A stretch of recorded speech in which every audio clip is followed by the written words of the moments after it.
আজকে কিন্তু আমি চলে গেছিলাম কুমোরটুলিতে মা দুর্গাকে নিয়ে আসতে।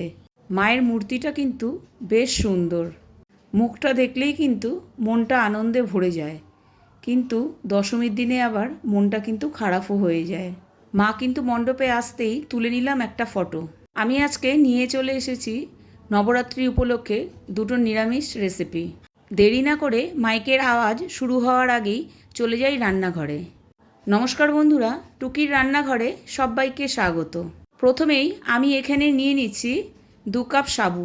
এটা আমি 3 থেকে 4 ঘন্টা আগেই ভিজিয়ে রেখেছিলাম। 2 কাপ সাবুর জন্য নিয়ে নিচ্ছি 1 কাপ দুধ। তার সাথে আমি নিচ্ছি 1 কাপ নারকেল কোড়া। নারকেলটাও আমি আগে থেকেই কুড়িয়ে রেখেছি। এরপর আমি আমার পছন্দের ফ্রুটসগুলো ব্যবহার করব। আপনারা কিন্তু আপনাদের পছন্দের যে কোনো ফ্রুটসই ব্যবহার করতে পারেন। প্রথমেই আমি এখানে নিয়ে নিচ্ছি বড় 2 চামচের কলা, আপেল, পেয়ারা আর 1 চামচ চিনি। চিনিটা কিন্তু আপনারা আপনাদের স্বাদ অনুযায়ী ব্যবহার করবেন। আর নিয়ে নিচ্ছি এখানে একটা সন্দেশ। এবার সব কিছুকে কিন্তু একসাথে আমি হাত দিয়ে ভালো করে মেখে নেব।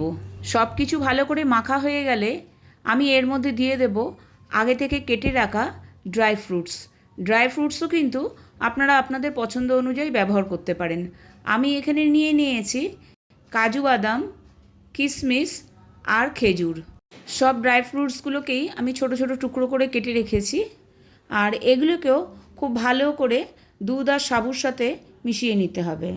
সাবুটা একটু ড্রাই লাগছে বলে আমি এখানে ব্যবহার করছি আরও 2 চামচ দুধ।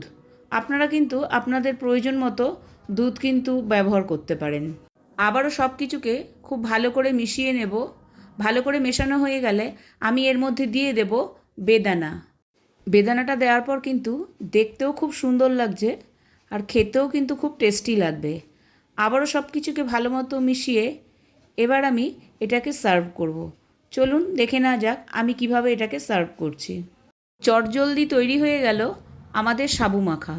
উপোসের দিনে একবার অবশ্যই ট্রাই করবেন। আমি এখানে বাটির ওপরে দিয়ে দিচ্ছি একটু নারকেল কোড়া আর তার ওপরে দিয়ে দিচ্ছি কয়েকটা বেদানা। দেখতে যেরকম সুন্দর লাগছে, খেতেও কিন্তু খুব টেস্টি। হয়ে গেল আমাদের সাবু মাখা। চলে যাব এবার সেকেন্ড রেসিপিতে। নিরামিষ বা উপোসের দিনে আরেকটা রেসিপি ট্রাই করতে পারেন। সেটা হচ্ছে শ্যামা চালের পোলাও, অথবা আমরা যেটা বাংলায় বলি কাউনের চালের পোলাও। আমি এখানে আমার মেজারমেন্ট কাপে 1 কাপ চাল নিয়ে নিয়েছি। এটাকে খুব ভালো করে ধুয়ে জল ঝরিয়ে আমি রেখে দেব কিছুক্ষণের জন্য। অন্যদিকে আমি কড়াইতে নিয়ে নিয়েছি 3 টেবিল স্পুন ঘি। দিয়ে দিচ্ছি 2টো দারচিনির স্টিক, 2টো ছোটো এলাচ, আর দিচ্ছি 4টে লবঙ্গ, 5 থেকে 6টা গোলমরিচ, আর দিচ্ছি অল্প একটু জয়িত্রী। সব কিছুকে একসাথে নেড়ে একটা ভাজা থেকে সুন্দর গন্ধ বেরোলে এর মধ্যে দিয়ে দেবো প্রথমে গরম জলে ভাপিয়ে রাখা ফুলকপি। প্রথমে ফুলকপিটাকে একটু হালকা লালচে করে ভেজে নেব। এখানেও কিন্তু আপনারা আপনাদের পছন্দ মতো যে কোনো সবজি ব্যবহার করতে পারেন। আর ফুলকপিটা একটু লাল হয়ে গেলে এর মধ্যে দিয়ে দিলাম গাজর। গাজর আর ফুলকপিকে হালকা নেড়ে ছেড়ে ভালো করে ভেজে নিয়ে তারপরে অন্য সবজিগুলো দিয়ে দেব। এর মধ্যে দিয়ে দিচ্ছি প্রথমে কেটে রাখা বিনস, তারপর দিয়ে দিচ্ছি বেল পেপার। আমার কাছে রেড এবং ইয়েলোটাই ছিল, সেজন্য দুটোই দিলাম। আপনারা গ্রিনটাও ব্যবহার করতে পারেন। তারপর আবারও সব কিছুকে খুব ভালো মতো মিশিয়ে যখন এটা হালকা ফ্রাই হয়ে যাবে তখন এর মধ্যে দিয়ে দেব কিছু কাজু আর কিশমিশ। কাজু আর কিশমিশগুলোকেও কিন্তু আমি সবজির সাথে ভালো করে ফ্রাই করে নেব। আমি কিন্তু এখানে কাঁচা লঙ্কাও ব্যবহার করেছি। আপনাদের যদি নিয়ম না থাকে তাহলে ওটা স্কিপ করবেন। এর মধ্যে দিয়ে দিলাম একটুখানি নুন। আমি কিন্তু এখানে রক সল্ট ব্যবহার করেছি। এখানের কিন্তু নুনটা আমি সবজি অনুযায়ী দিয়েছি। এরপরে দিয়ে দিচ্ছি আগে থেকে ধুয়ে জল ঝরিয়ে রাখা কাওনের চাল। এই সময় কিন্তু আমি গ্যাসের ফ্লেমটাকে মিডিয়ামে রেখেছি। মিডিয়ামে রেখেই কিন্তু চালটাকে একটু ভেজে নিতে হবে 3 থেকে 4 মিনিট ধরে। চালটা 3 থেকে 4 মিনিট ধরে ভাজলে দেখা যাবে চালের ওপরটা একটু সাদা সাদা দেখতে লাগছে। তখনই বুঝবেন ভালো করে ভাজা হয়ে গেছে। 3-4 মিনিট ভাজার পর এখানে দিয়ে দেব গরম জল। এখানে যেহেতু আমি 1 কাপ চাল ব্যবহার করেছি, এখানে আমি ব্যবহার করব 2 কাপ জল।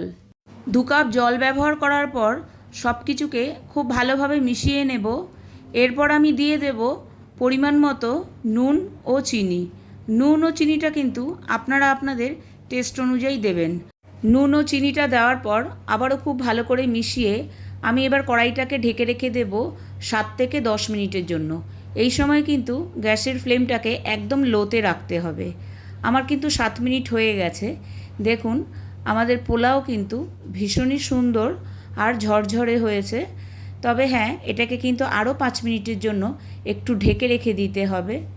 সামনে থেকে আমি আরেকবার ভালো করে দেখিয়ে দিচ্ছি। দেখুন একদম ঝরঝরে আর খুব সুন্দর কিন্তু সেদ্ধও হয়েছে। চলুন দেখে নিই। আমাদের পোলাও রেডি। চলুন এটাকে আমি সার্ভ করি। আশা করি ভিডিওটা আপনাদের ভালো লেগেছে। ভিডিওটা ভালো লেগে থাকলে অবশ্যই কমেন্ট বক্সে কমেন্ট করে জানাবেন। আর আমার চ্যানেলের নতুন বন্ধু হলে অবশ্যই সাবস্ক্রাইব করে আমার পাশে থাকার অনুরোধ রইল। টাটা।